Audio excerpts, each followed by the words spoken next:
place I want to start with you and for our listeners as well is really what causes aging and what does aging look like in the body from kind of like a physiological aspect or yeah, just what's causing the aging? Yeah. So it's actually one of the things that I had to dig into as I was stepping into a role as a chief scientist of a supplement company. So our story kind of goes way back. We tried very hard not to be in the supplement industry. My business partner and I like to jokingly call us, we were happy go lucky carbon nanomaterial scientists, happily delivering commercial quantities of carbon nanomaterials to research institutions around the world. And then we got thrown into this health and wellness space, into the supplement space. Like we really tried for a long time not to get into it.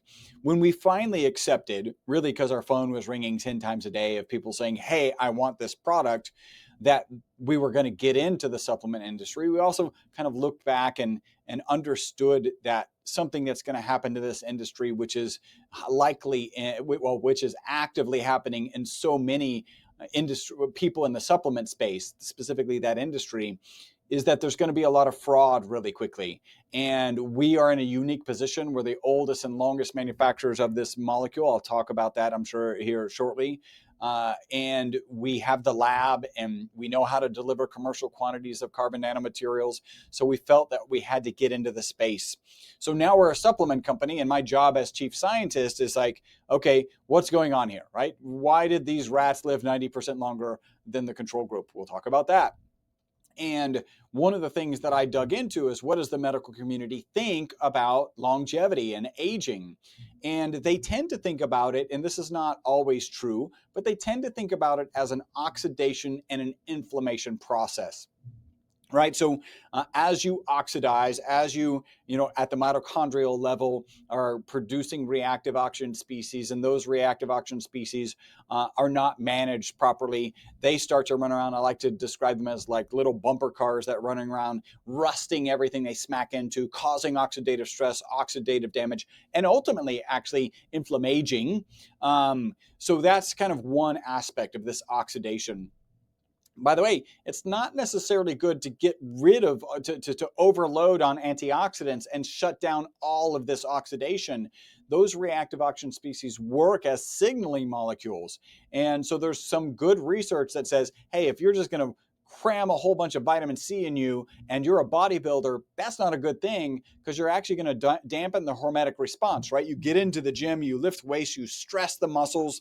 And when you do that, you actually end up causing inflammation and you end up causing oxidative damage. And you don't want a slew of antioxidants to come in and dampen that hormetic response. You actually want to build the strength. You actually want to build the muscle. So that can be overdone and is kind of one of the concepts. The other is inflammation. And I've already used the word, and this is kind of a buzz phrase now, certainly in the biohacker community, of inflammaging. Where inflammation is this thing of aging. In fact, I'll just talk about, from the framework of the FDA, the way they think about inflammation, which drives how I have to be careful with our product when I speak about it. They equate discussions of inflammation with the diseases of inflammation, which are also the diseases of aging. So that's arthritis, Alzheimer's, cardiovascular disease, cancer. And it actually sticks me in a weird position, because if I say we address inflammation, the FDA hears me claiming we cure cancer, arthritis, cardiovascular disease. No, like that's not what we're claiming, right? Like there's so much expensive research, monumentally expensive research that needs to go in to kind of prove those things. So we have to be careful. I mean, the FDA kind of equates inflammation with the diseases of aging. That's how important inflammation is. Okay, gotcha. So inflammation plays massive role in our aging process, and it was very interesting though the point you made with like overloading on antioxidants. It almost reminded me of like when you go and do a workout, instead of going and doing a cold plunge right after a workout, which would kind of stop that process of what of the inflammation, right? Basically, you don't want to do that after a workout, and so that really that's what it reminded me of. But thank you for sharing. You're right. and I'll add, right? Because this is maybe relatively new. Like cold plunge, you got to be doing cold plunge. Oh wait, by the way, don't do them after working out. You should do them before working out, right?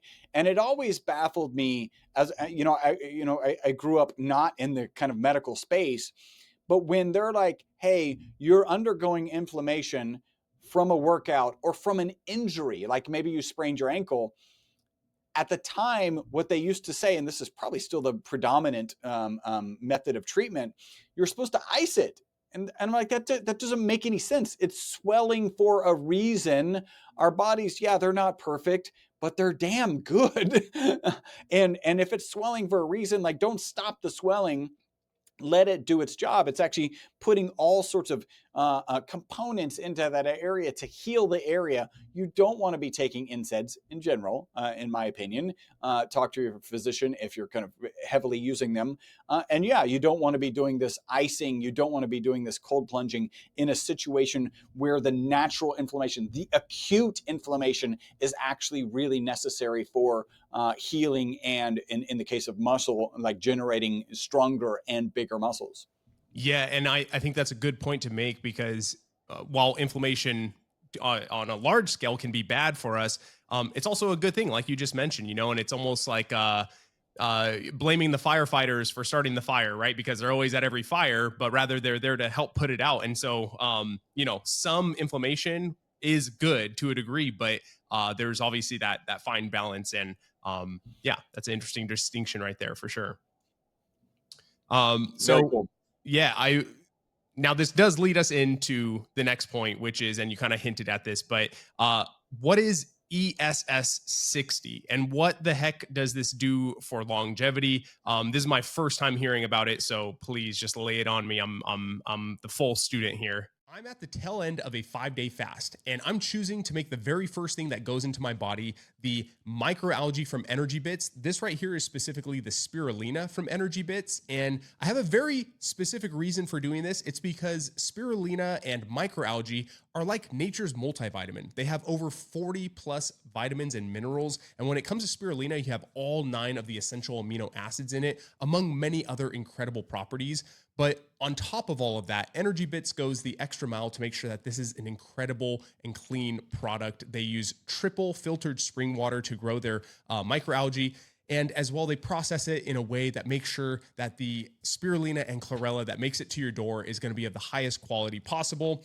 I love this stuff. I take it every single day, even when I'm not fasting. But personally, after a fast, I want the most nutritious and best nourishing foods that I can possibly put in my body to enter first and do its work. And that's why I'm choosing spirulina. If you want to go ahead and check out the spirulina from Energy Bits, go ahead and check out the link in the description, not the bio, in the description, and go ahead and find a 20% discount code in there as well. That's for being a listener to the show, and it's my thank you to all of you. So go ahead and check them out. They're my absolute favorite when it comes to microalgae. And let's get back to the episode. Okay, so I'll do a little bit of kind of framing, right? Framing's supposed to be good. So I'm going to talk about a molecule. I'm going to talk about the fact that the molecule is great for industrial purposes. I'm going to talk about they thought it would be toxic. That story is going to turn around. And if you're like how I was, as I was experiencing this real time, because I'm the oldest and longest manufacturer of this molecule on the planet. So I'm experiencing this whole story real time. You should have your skepticism radar should be going off, right? And I'm just here. I don't even care if I can't turn it off. I'm just here to tell you what is out there, what's been going on. So if you're skeptical, I am not offended. That's where I was like the whole time. So I'm holding up a model of this molecule, right? This molecule was discovered, by the way, if you're just listening, imagine a soccer ball where the lines on the soccer ball represent the bonds between the carbon atoms. So you have a spherical molecule of 60 carbon atoms. This molecule was discovered in 1985 here in Houston. That's where our lab is based, at Rice University, very prestigious university. And the 3 scientists who discovered this molecule actually won the Nobel Prize for the discovery in 1996. So a short 11 years from discovery to being awarded the Nobel Prize. They were awarded the Nobel Prize because this molecule is amazing. Like if you can be in love with a molecule, I'm definitely in love with this molecule. The way I describe it is it performs as well or better than the current best material in almost every application. So it makes better inks, better batteries, better tires, better photocells. And this is often where people are like, hey, Evan, why do you have this guy on? Isn't this a health pod? Aren't we talking about healthy stuff? He said inks, batteries, tires, and photocells.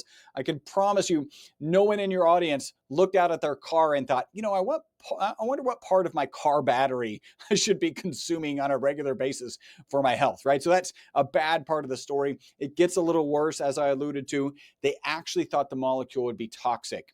And here's why they did. One of these shapes on the exterior of this soccer ball shaped molecule is the same as benzene. In fact, there's 20 of them on the exterior of this ESS-60 cage. Now, benzene is ubiquitous in our society. We do not have modern society without the benzene ring. Just to give you a little bit of proof, glance around you and imagine everything that is plastic gone, because the foundational molecule of plastics is the benzene ring. Many medicines have the benzene ring as a foundation, including aspirin, many detergents. So ubiquitous in our society. We don't have modern society without it. But benzene, when it's on its own, is known to be toxic and carcinogenic. So it's just a simple step of logic. There's 20 benzene rings on the exterior of this cage. This is toxic. Let's put it in a toxicity study. So they did. In that study, they had three groups. They have one group, in this case, it was Wistar rats. One group was given water, that's the control group. One was given olive oil, that's a semi-control group. And then one was given olive oil, really with as much of the ESS-60 molecule as you can get to dissolve in olive oil. And again, they thought it would be toxic. Instead of being toxic, the test subjects that they gave it to lived 90% longer than the control group. So that's the single longest longevity experimental result on mammals in history, peer-reviewed published research, the kind of research you hang your hat on. And I'm very proud to share my lab provided the material, and my lab is actually mentioned in that peer-reviewed study. Not only that, the lead researcher in that study, we published with him last year, in May of last year. So we are I bring that up because we're a very unique supplement company. I know you've had lots of conversations with lots of different people, and understand that most supplement companies don't do any research, and even fewer publish that research. We're the company that you would like to have on your side. And I'll kind of wrap this up. What we found is our most consistent testimonial is people take it in the morning, they report mental focus and energy during the day, and then better sleep at night. And we can get into like how amazing that piece is, because sleep is so important, and taking something in the morning and positively impacting sleep at night is I've never heard of anything that does it.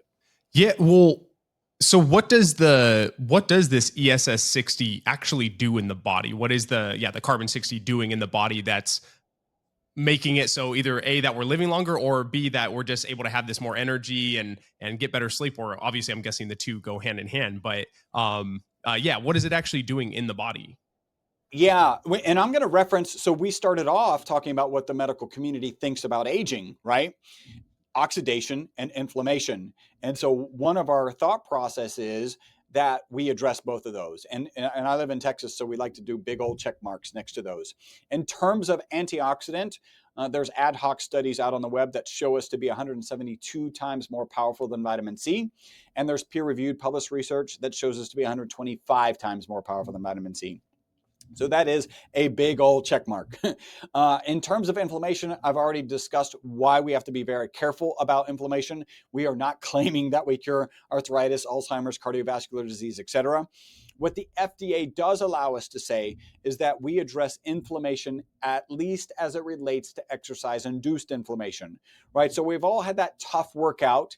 We've all had that maybe just a walk that's longer than normal, and felt that inflammation in our body. The FDA does allow us to say we address that. Now, we've already covered that's probably not ideal, but that is at least what we're allowed to say contextually. So hopefully we can kind of open our minds and understand where that is actually leading. And I'll actually kind of expand on that. And there's two ways that I can expand on it. um, I want to stick closer to the theory. So one way that I'll expand on it, and we'll probably talk about this a little bit later in more detail, is we're currently running an H-S-CRP study. H-S-CRP stands for high sensitivity C-reactive protein. It's an inflammatory marker in your system. About a year and a half ago, there was a study in beagles where it reduced H-S-CRP values, right? So it reduced the inflammation marker. So I got to be very specific there. In beagles, we're actually in the middle of doing a study on humans ourselves. Maybe we'll talk about that a little bit more, how that study came about. Where we've landed now, like how we believe it's positively impacting focus, positively impacting sleep, is what's called our BOSS theory, or the BOSS theory. And that stands for buffering oxidative stress system. So there is peer-reviewed published research that shows this ESS60 molecule in the mitochondria. So we know it gets into the mitochondria. And even way back in the 90s, when it was discovered, we understood that it can hold up to 6 negatively charged particles on the exterior of this soccer ball cage. And so what that means is, and we'll roll back just a little bit. Mitochondria, the powerhouse of every cell, right? There's between 50 and 5,000 mitochondria in every cell in your body, except for blood cells, which actually have 0, and brain and neurons, which have 2 million. That's how much energy our nervous system uses relative to our other systems. So it's pretty amazing. Like every energy source, there's a negative byproduct, right? And we've talked about reactive oxygen species already, but think about your car has the negative output of the exhaust, your power plant has the smokestack. In the case of mitochondria, it's reactive oxygen species. Now, internal to that mitochondria are 2 antioxidants that manage those reactive oxygen species, and those are glutathione, a master antioxidant, and melatonin, actually the sleep hormone, which is an amazing antioxidant as well. By the way, I'd like to pause here because remember, one of our most consistent testimonials is related to sleep, and now we're talking about melatonin, the sleep hormone. So there's good parallels. So those are responsible for managing those reactive oxygen species. But what happens when you stress a mitochondria, right? By the way, how do you stress a mitochondria? It can be a HIIT workout. It can be an airplane flight where you have EMF radiation. It can be smoking, drinking, living in this modern society basically is a way to have stressed mitochondria. And when that happens, that's when there's extra reactive oxygen species that run around like those little bumper cars, rusting and causing oxidative stress and oxidative damage. And that's where we think the ESS60 molecule comes in. It can hold on to up to 6 of those negatively charged reactive oxygen species, so they can't run around like little bumper cars doing damage. And then when that mitochondria can replenish the glutathione, replenish the melatonin, then they can manage them properly, right? I have a fun little analogy to kind of break this down. I know that's lots of science. And I think maybe you'll agree, all biological analogies should start with Mardi Gras. I mean, a lot of biology happens at Mardi Gras, so why not? It's the end of Mardi Gras, and you have these drunk reactive oxygen species on Bourbon Street, smashing into cars, busting windows, spray painting, and you actually have the glutathione and the melatonin, the New Orleans Police Department, the glutathione and melatonin come in and handcuff themselves to those reactive oxygen species and get them off of Bourbon Street. But what does the New Orleans Police Department do when they're overwhelmed? They take those reactive oxygen species and they stick them in a paddy wagon. They attach them to the exterior of the ESS60 molecule so they can't do any damage.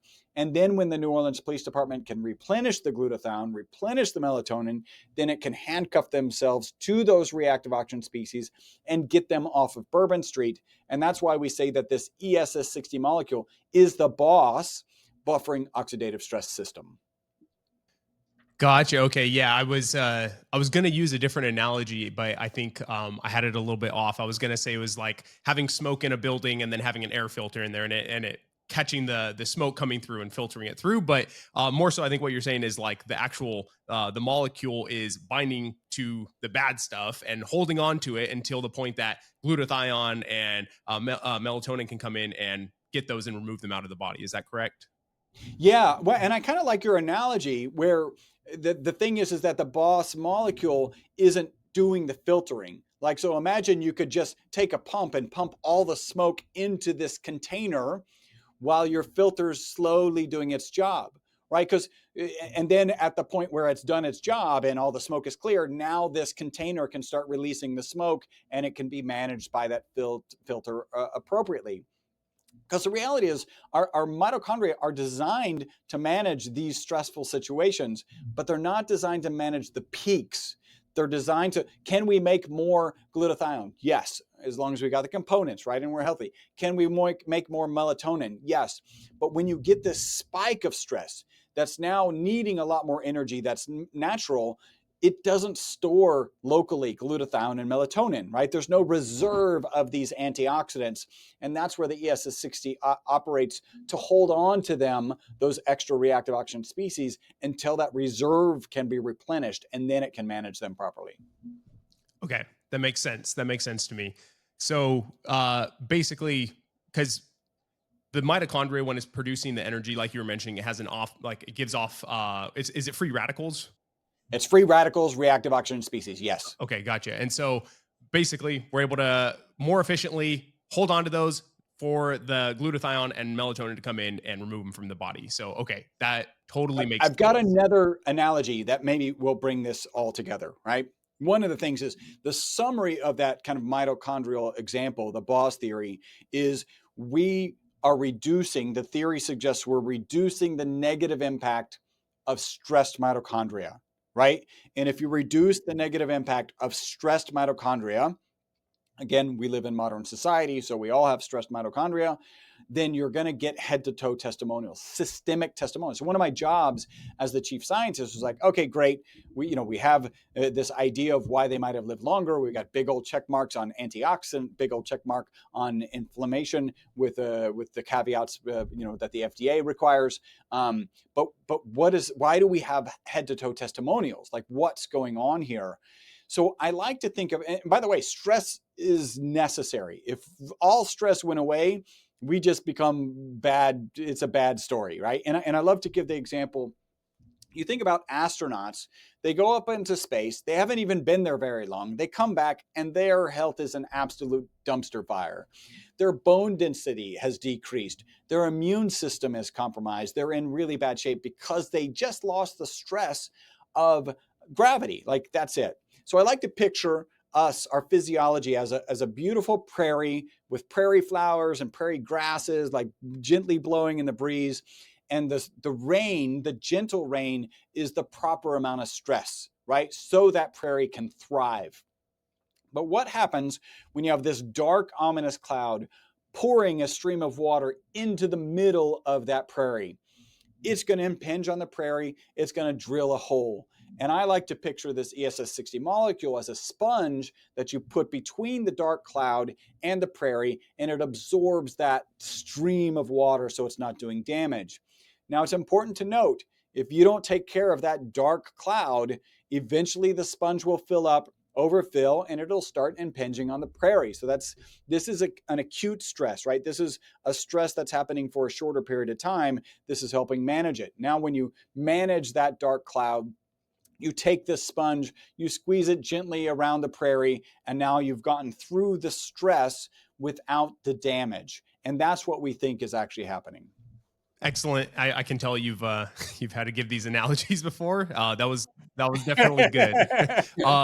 So I know that you said in the study, which was done on mice, right? You said, yeah, On Wistar rats specifically, yes. rats. Okay, gotcha. So they saw the 90% increase in lifespan, but what does that translate over into humans? And do we have any clinical data on that, or is it still something that's, the jury's kind of out, or we're working on it?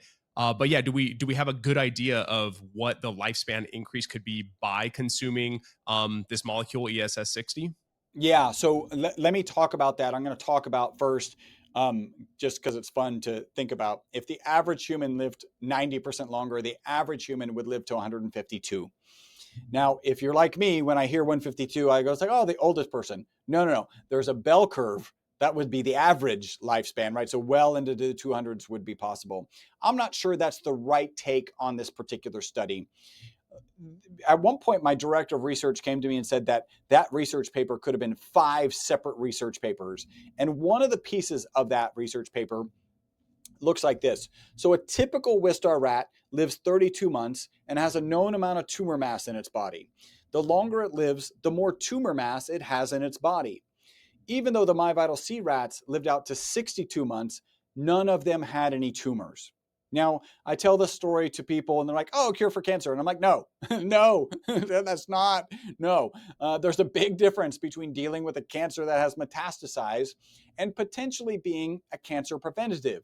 We actually know things as simple as good exercise, good nutrition, good sleep are cancer preventatives. That throws this into that category. Now, I'm going to add a caveat to that because I love the ramifications of this particular Petri dish study. By the way, the lowest level of study, I would take an anecdote over a Petri dish study all day long, because what happens once you get into a biological creature is vastly different than what happens in a Petri dish. But I think this is telling. So you take a Petri dish and you have cancer cells and healthy cells, and you introduce an anti-cancer agent. By the way, an anti-cancer agent is a poison. You're hoping to poison the cancer cells before the healthy cells. In the presence of the ESS-60 molecule, there is increased efficacy of that anti-cancer agent against the cancer cells and protective effects on the healthy cells, right? So more cancer cells die, less healthy cells die. And we think this actually goes back to the Boss theory, because we're addressing the negative reaction of mitochondria, the negative response of mitochondria. We know that the mitochondria of cancers use a different energy source, one specifically sugar, than healthy cells, right? That's often when, if you are diagnosed with cancer, one of the first things that you should do is go on a ketogenic diet and remove absolutely every sugar, because that's what cancer thrives on. But that's because the mitochondria function different. And so that's what we think is going on there. Now, I say all of that, these Wistar rats are designed to get cancer, right? And they didn't get cancer in the case of having the ESS-60 molecule. So did we extend the life of a rat, or did we stop the cancer that is designed into the rats? I would argue that we did the latter. Geez, you dropped a lot of knowledge there. That was wild. Okay, so I know obviously you can't make a claim on this, but would you think it do you think it would be a good idea to take, for example, and I will speak about this more, I'm jumping ahead here, but to take your MyVitalC products, like for example, I need to reframe this, someone who has cancer, right, and is going through, let's say, chemotherapy. Yep. If they were to take MyVitalC with the chemo, and like I said, not making any claims here, but do you think that would be a good idea to aid in the body's healthy mitochondria in the normal cells, as opposed to the mitochondria from the cancerous cells? So so you're right. I'm going to be very careful about how I Yeah, would please, and like make all the disclaimers needed here. We don't have to. Yeah. Good. Let's throw out the FDA has not evaluated our product. It is not intended to treat, diagnose, cure, or prevent any disease. So that's one disclaimer. And by the way, I actually think that's a good thing that they require, right? Because then every supplement company that we've already established is kind of a challenged industry would be out there going like, we cure everything, and their job is to like, no, you don't. Like, you've got to have evidence for this. I can share with you, I would be taking even more than I take now, and I have access to it. And what I can fundamentally share, I'm going to share one other aspect of this study, because if you think about any kind of treatment you're undergoing in this condition, you're actually experiencing a lot of oxidative stress, right? And that oxidative stress is at the mitochondrial level. And if we're reducing the negative impact of stress mitochondria, things will be better, right? Your body will function, do its natural job better. In that initial study, right, so you have the longevity piece, you have the tumor piece, and then there's actually a carbon tetrachloride piece. So separate rats, so not the ones that live 90% longer, same groups, water, olive oil with ESS-60. They injected them with carbon tetrachloride. Carbon tetrachloride is an oxidative agent that attacks the liver. And in the case, so they injected the rats with carbon tetrachloride. They waited a certain period of time, euthanized them humanely, and then dissected them and looked at their livers. The water rats, there was no recovery in their livers. The olive oil rats, there was some recovery, minimal, but some recovery in the livers. By the way, olive oil is as amazing as Dr. Gundry and Brian Johnson say it is. You should be consuming olive oil. I would suggest you consume ours because it is a high quality olive oil with our molecule, but consume more olive oil. The rats that were given the ESS60 in olive oil, their livers were almost completely healed. So it's able to manage, and this we're able to, like, the FDA allows us to say this: we are a great antioxidant, right? There's a study out there showing us 172 times more powerful than vitamin C. That's ad hoc. There's actually peer-reviewed published research showing it to be 125 times more powerful than vitamin C. And in so many different animal models, the research is clear that this works as an antioxidant. Then that has downstream effects typically on inflammation, but that's where we can't talk down that path. Okay, got you. So that was something I was going to ask you, is why, and we can obviously dive into MyVitalC if y'all haven't figured it out already. This is the product that we're speaking about that Chris is the founder of. So anyways, I was going to ask you though, why you decided to put it in olive oil. Obviously I've heard how amazing olive oil is, and there's many studies on it and all that good stuff, but when it comes to this product, why did you put it in olive oil? And then also, is this a typical olive oil that, for example, like, I know you're not supposed to cook olive oil typically to a super high heat, but could you cook with this olive oil, or is it primarily for taking just on its own, or maybe throwing it on a salad or something like that? Yeah. So a couple things there. Yeah, we use a high quality extra virgin olive oil. It is kind of the grade, I believe. I don't know for sure, but I believe that, Dr. Gundry and Brian Johnson would approve of. It leaves that peppery flavor at the back of your throat. We have some customers who are like, "Hey, it's burning my throat. Is it rancid?" No, that's the opposite of rancid. That means it's a high quality extra virgin olive oil. You're nodding your head, so you've had that experience. And by the way, this is kind of cool. Sometimes you will go to a chain Italian restaurant and they'll put olive oil in a plate and then they'll crack pepper into that olive oil because they're trying to make that olive oil taste more expensive, right? They're trying to create that peppery experience by cracking pepper into the olive oil. So that's actually a sign of good olive oil. Why is it in olive oil? Well, the original study was out of the University of Paris. And in my mind, they are like, hey, we know that this molecule is not water soluble. So let me talk about that a little bit.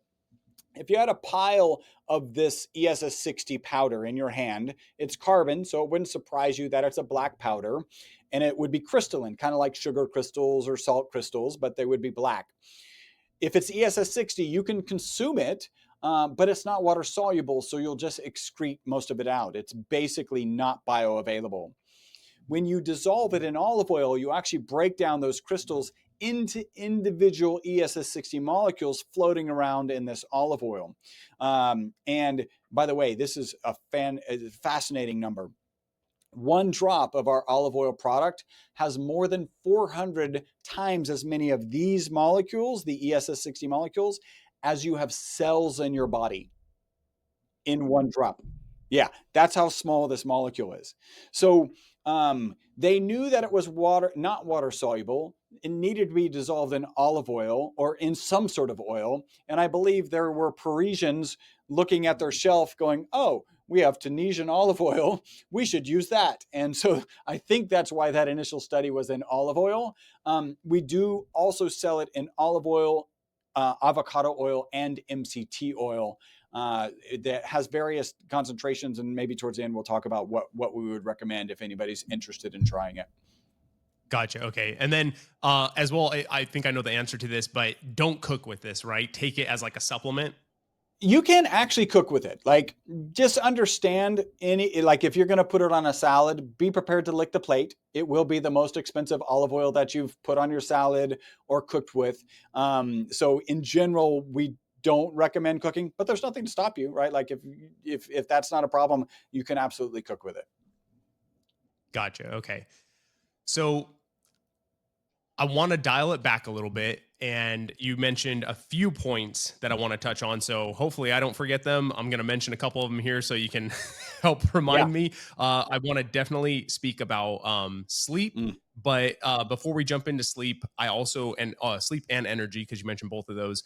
But I also want to speak about this study that you were seeing where people were coming up to you and saying, "Hey, look at my markers for inflammation." What were the findings there, and what's got you so excited about this? Yeah, so this Dr. Young came up to us at A4M Longevity Fest, and he said this. And when he said it, I was like, Dr. Young, you have to let me record a video of this. So I actually have a video of this, so I do a pretty good job of repeating what he said. He said, Chris, I don't care if you're male, female, pre-surgery, post-surgery, cardiovascular disease, otherwise healthy, your product will help take elevated H-S-CRP numbers. And he mentioned the number 9, which was a number.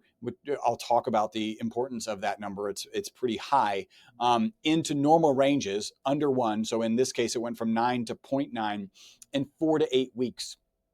It also will improve heart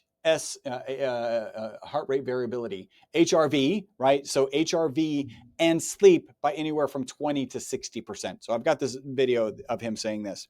And that's the thing. By the way, so 9, I had a conversation with an oncologist later, and he said, if you have an H-S-CRP of 9, we assume you have cancer until we prove otherwise. Like, this is a high inflammatory marker, a high status of inflammation. And it's often typically associated with cardiovascular disease as well. So to take it from 9, and by the way, Dr. Young shared his protocols weren't moving it, right? It was still at 9 after implementing protocols at his practice. Our product brought it down into 4 to 8 weeks. So as soon as we got that, and of course, the HRV is amazing. Sleep is good for your mental, physical, and emotional well-being. Like, that's so very paramount. As soon as we got that, actually, I wanted the data. I can show you the text messages. I keep going back and forth with him. He's super busy. At one point, he wrote me back. He texted me back. He was like, "I'm sorry, I've been out of pocket." I was like, "Don't be sorry. Get me the data." And so we haven't really connected. But that was powerful enough that we decided we're going to do an ad hoc H-S-CRP study. So we are actively looking for people who have elevated H-S-CRP numbers. We'll get them 4 to 8 weeks of our product, really 8 weeks of our product, and then even give them the follow-up test. Looking to prove that out in this ad hoc way with the intent of carrying this into a peer-reviewed, placebo-controlled double-blind study. So I'm pretty excited about that. And I'm going to share a couple.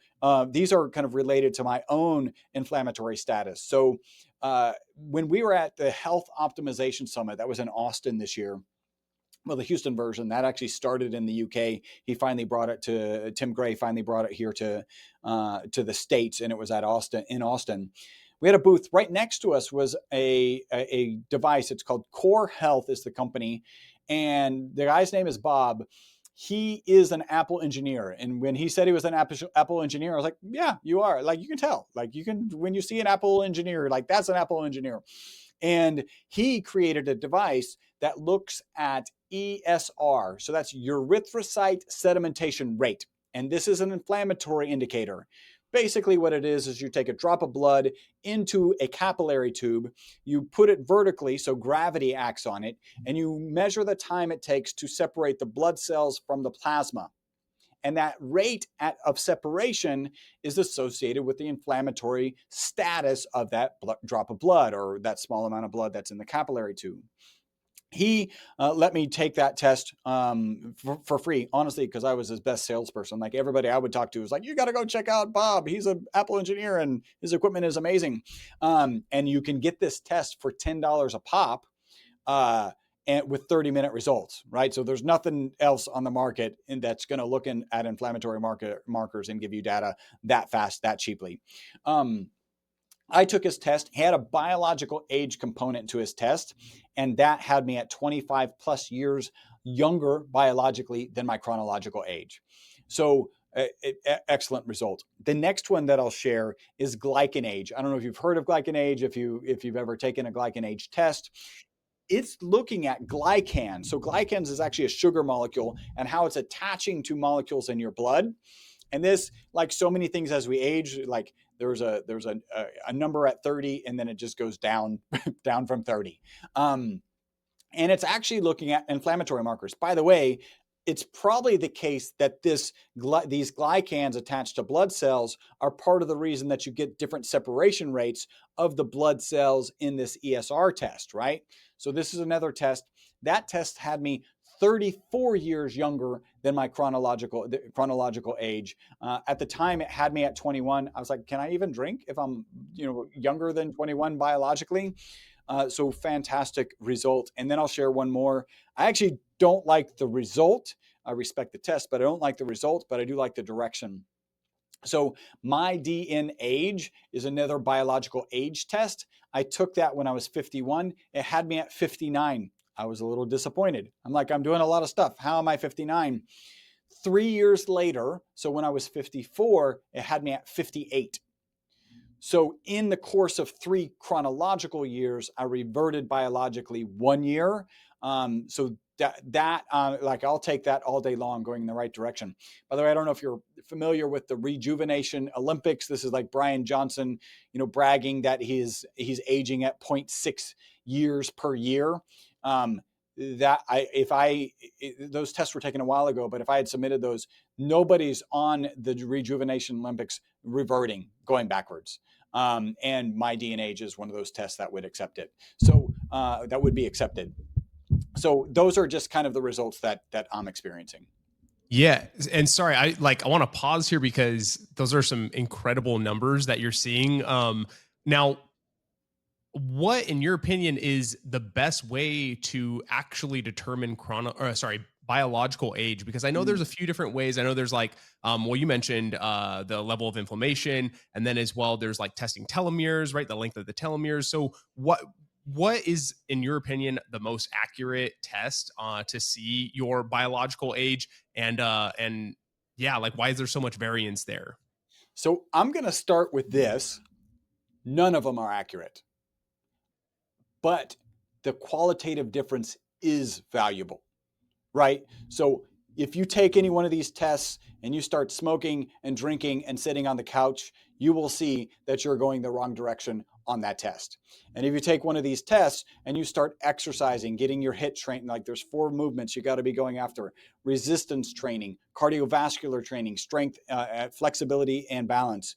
If you start doing that and eating properly and getting proper sleep, you will see the results. So I don't think any one of these, because at the end of the day, all they're doing is saying, here's a big population of people, and people who are 55 look like this. I'm 56. So people who are 56 tend to look like this, and you look like you're a little over here or a little over there.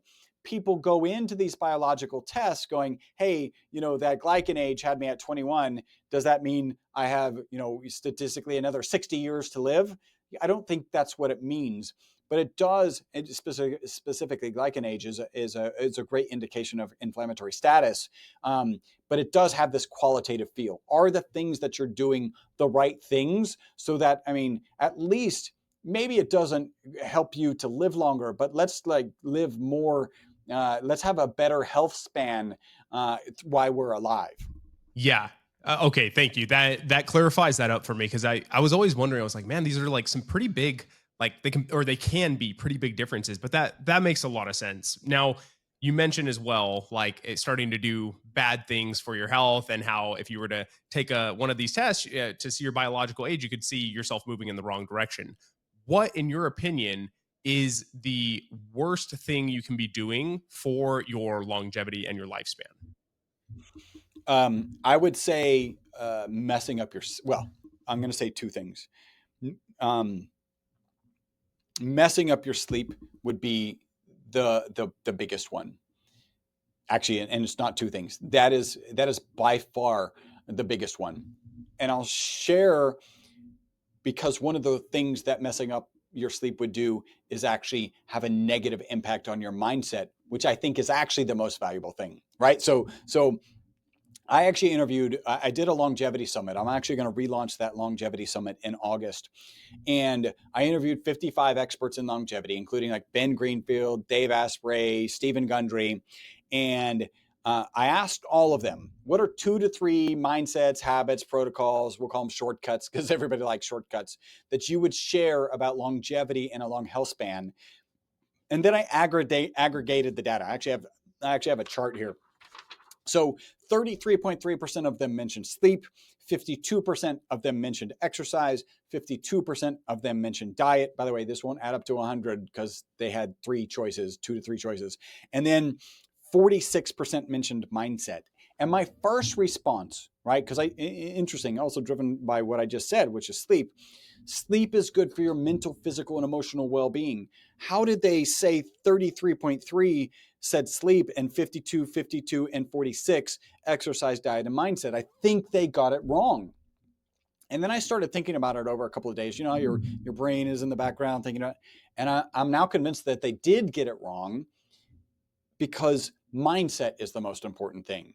But when you asked what to mess up, I think if you mess up your sleep, you'll actually mess up your mindset, and that's the problem, right? Whereas if what can you improve your mindset. Because here's my logic.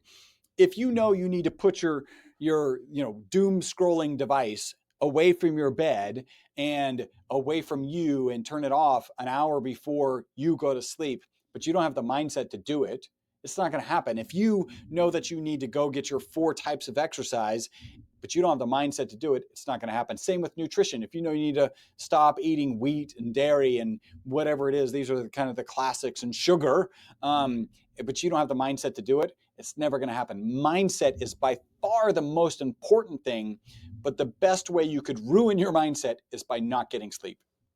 Yeah, I like that answer, and I agree with it. I wasn't sure. I had a feeling you were going to say sleep, but I wasn't totally sure.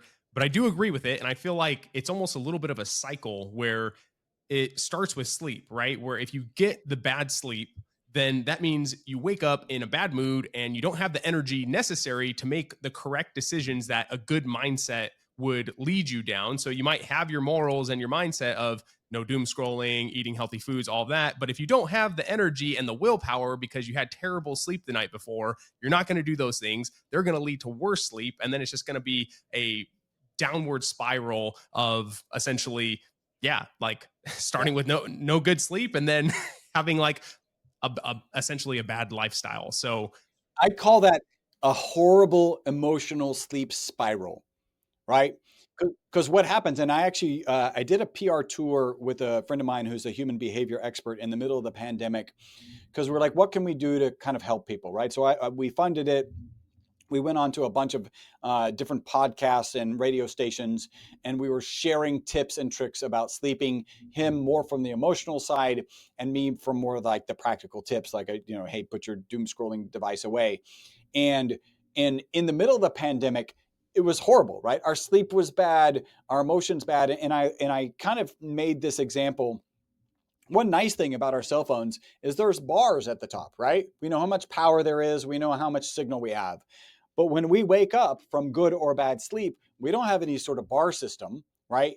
And when you get bad sleep, you're actually less able to manage your emotions. So now your interactions with other people don't go as well as planned, as well as you'd like. And now you end up in bed that night ruminating about all the dumb things you said or other people said to you because you're not accepting responsibility.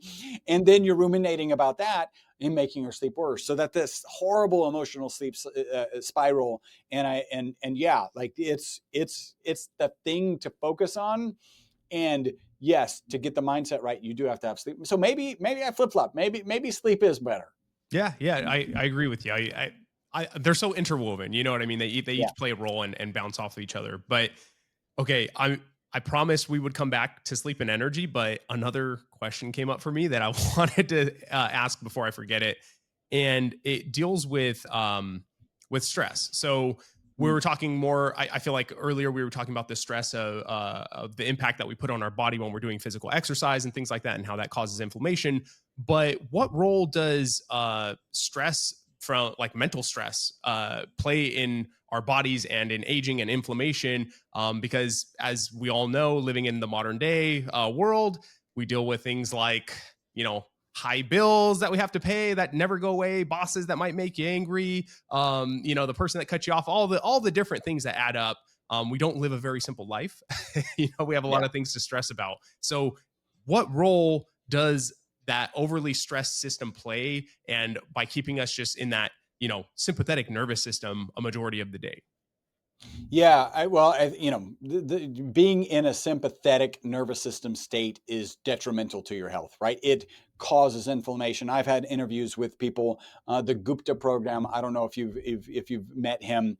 Absolutely fantastic. Where purely from dealing with your mindset and how you manage stress and getting you into a parasympathetic state, you can reduce inflammation, reduce diseases, the incidence. Like, it's amazing what you can do with that.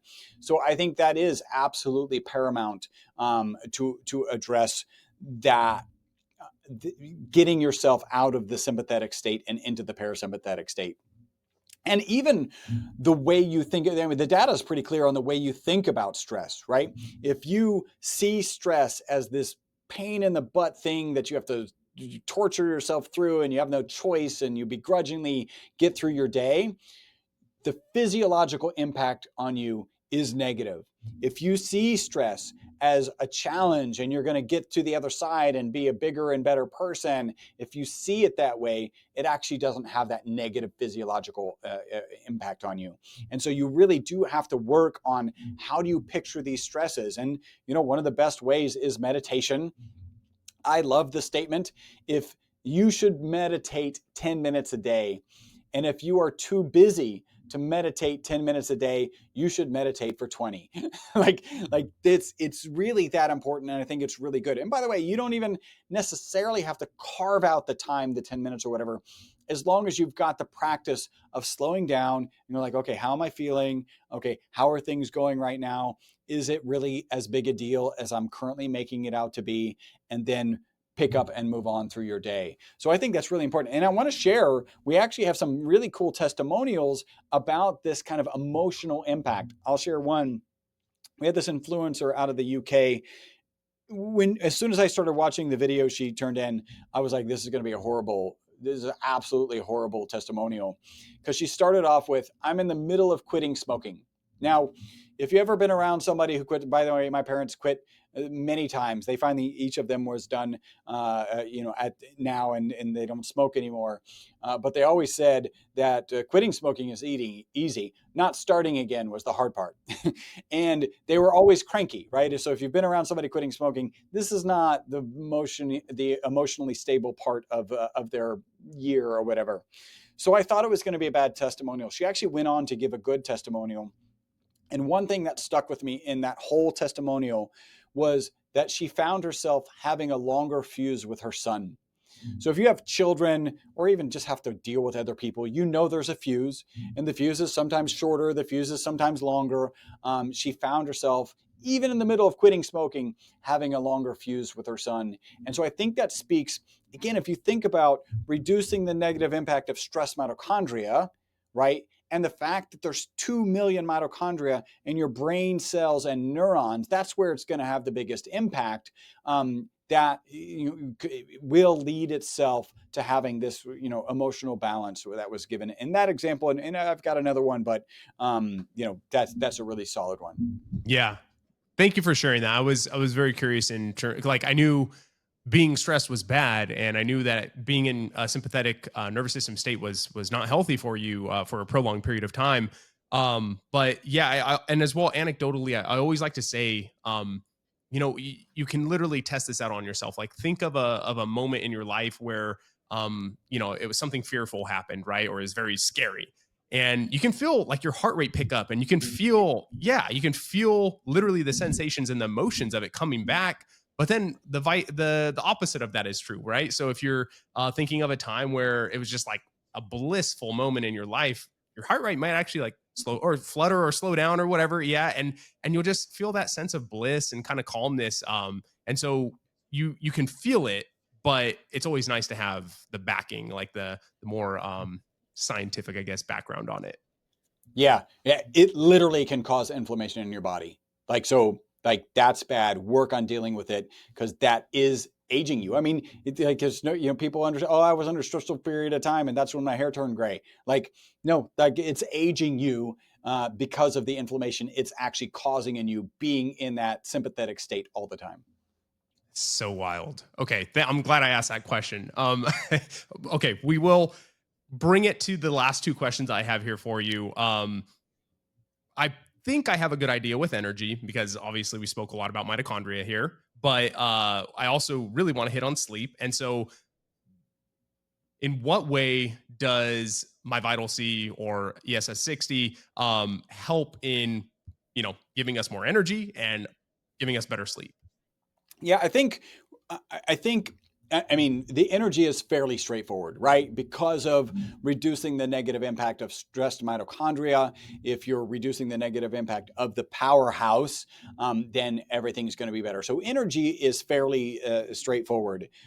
Sleep is a little bit more challenging. And the current picture that I have, I know kind of scientifically is not accurate, but it's the only place I land at this point, which is when we go to sleep. By the way, this is not accurate. There's a okay, it's kind of accurate. There's some components to it. When you go to sleep, there's a checklist, right? You got to clear out your mitochondria. You got to deal with the emotions of the day. You've got to, I don't know, actually at night through exhaling is when you lose your fat, is right? It actually comes out as gas. So you got to get your fat out of your system or whatever that's going to be processed. If you go into that sleep and the mitochondria is already clean and ready to go, then that's a quick checkbox and allows you to move on to the next thing, right? I'll share this. My business coach what he says regularly is that he used to need an alarm clock. For 50 years, he needed an alarm clock to wake up. As soon as he started taking MyVitalC, he wakes up before the alarm clock. Now, it's important to note, he's a business coach, right? So he's got late night dinners, he's got wine mixers that he's going to, and none of that matters. He's waking up before the alarm clock, unless he doesn't have the product. So about 10 days after, which is the time period that we believe this molecule clears the body, in about 10 days, he starts needing the alarm clock again. So I just, every now and then he gets it. I should kind of set up an experiment and then give it to him 10 days after he's run out and just get his feedback and put that in a survey. But that's his testimonial. And I can share, like in my case, in 2018, we really started bringing this product to market. I started taking it more on a regular basis, but it wasn't part of my routine yet. And the reality is it needs to be part of your routine to be consistent. And that's true of most of these things. Like, get your sleep in a routine, get your exercise in a routine, get your nutrition in a routine, and this will make it a lot more successful. But in those early days, I could get to like 2:00 in the afternoon. I could maybe start yawning, thinking I needed a nap or another cup of coffee. And I could always look back and I hadn't taken my product that morning. And so that was an absolute. Now I'll share with you my routine. I think we mentioned we have olive oil, avocado oil, and MCT oil. In my coffee, I do kind of a bulletproof coffee thing. If you're familiar with bulletproof coffee, it's a high quality coffee, ghee, which is purified butter, and then some MCT. I pull the ghee out. I actually don't like the taste of it in my coffee. And I also don't want all those calories, but I do put our MCT in my coffee while that's blending, because that's oil and water mixing. By the way, I put about a teaspoon and a half of the MCT in my coffee. Then I'm taking about a teaspoon and a half of the olive oil. And so that's what I do on a daily basis. It's a little bit more than what we recommend. And by the way, when I'm at conferences or when I'm doing back-to-back podcasts, I'll end up taking another 5 mils or 1 teaspoon. That's the typical recommended serving, just because it gives me the energy. But and it's not jittery energy, right? It's not coffee energy. It's just this energy to plow through the day. It's pretty amazing. Yeah. Okay. So I like to say that's like not stimulant energy. That's Yeah, more yeah, of like cellular energy, right? I It's like it. yeah, it's at the source. It's not something that's gonna get you cracked out and jittered. Okay, cool. So I think that kind of brings us to the end here. And I wanted to provide a little bit of time for you to share a little bit. But before I jump into that, I just first wanted to say thank you very much for the work that you're doing. And as well, to really reiterate this, it is so important that these supplements are truly being studied properly. You know, it's not cheap.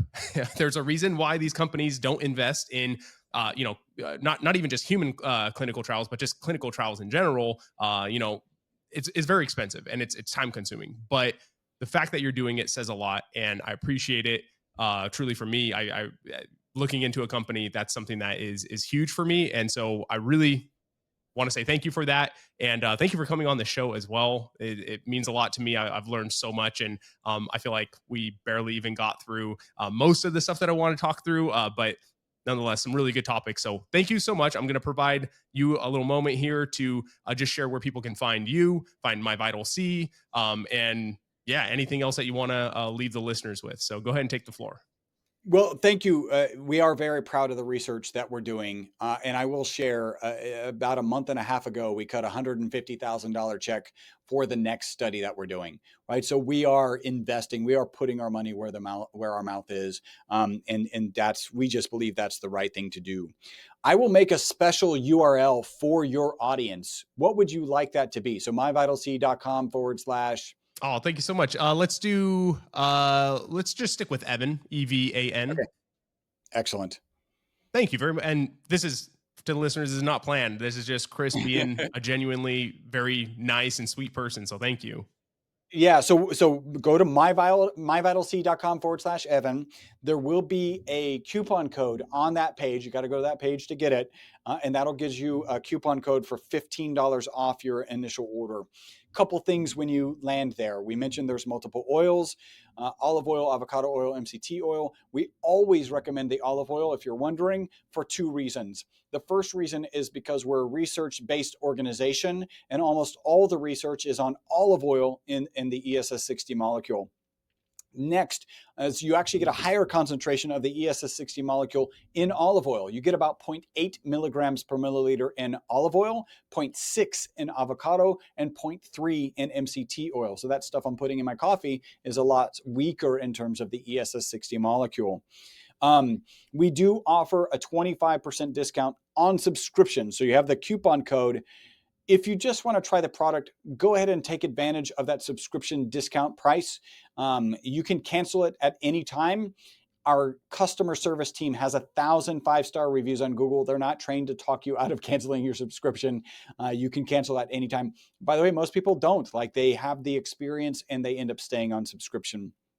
I also have my book, Live Longer and Better. It's got a charity piece to it that I'm very proud of. So you can go onto Amazon, you can find it there for $20. Or if you go to the website, again, go to myvitalc.com/Evan.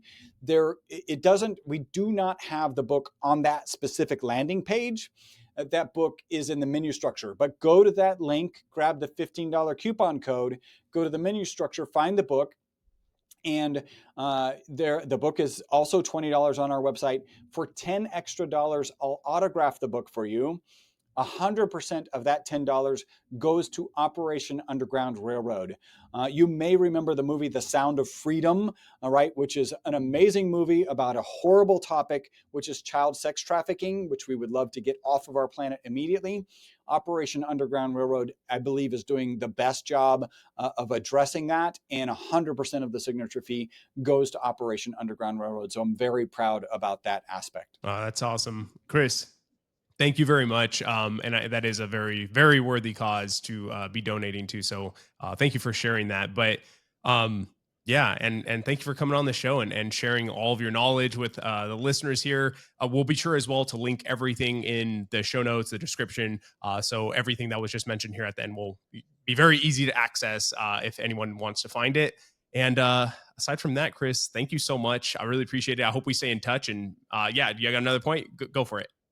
Yeah, I got one more thing. So in my longevity summit and a lot of the interviews that I've done, I've compiled like 18 biohacking tips that I'll give to you for free. I think we call it 15 biohacking tips, but then we bump it up to 18 because we just couldn't resist. And so you'll just need your email. Again, you just need to go to myvitalc.com/Evan, and you can find that on that page. Cool. Well, I'm about to head there as well and go check it out. But yeah, Chris, no, thank you so much. I really appreciate it. And maybe we'll have you back on the show because, like I said, we didn't get through everything that I wanted to ask you. So yeah, thank you so much. That would be great. Thank you so much, Evan. No problem. All right, everybody, have a beautiful rest of your day. Thank you all for tuning in, and we'll catch you on the next one. Peace.